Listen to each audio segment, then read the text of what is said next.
May mga pagkakataong iniisip natin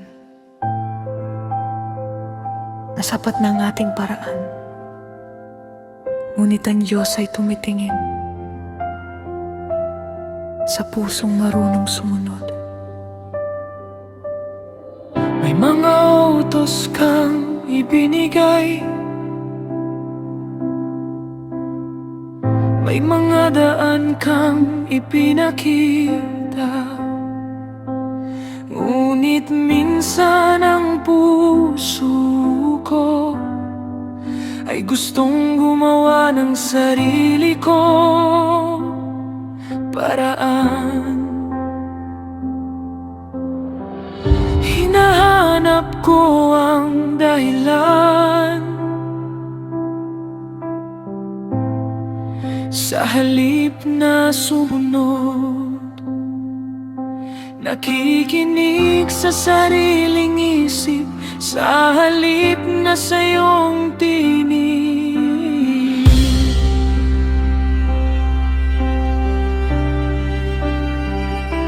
Turuan mo akong magpakumbaba, tanggalin ang kayabangan, dahil ang pusong sumusunod ang tunay mong hinahanap. Mas mahalagang pagsunod kaysa sa sariling kagustuhan. Mas mahalagang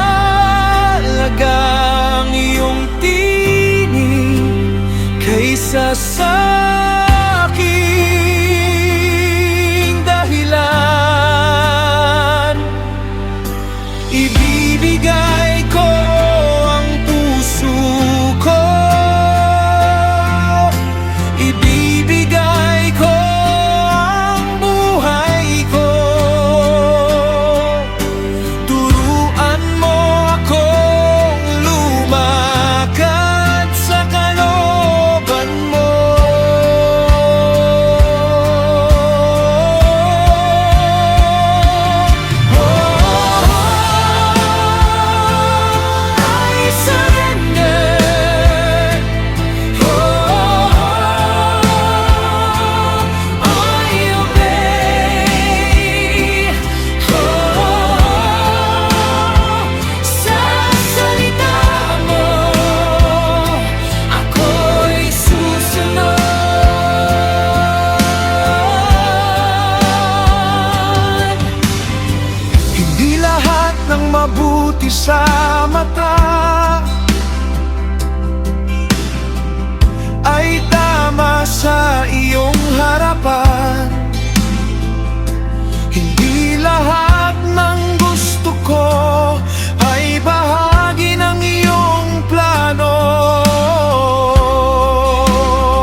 Joel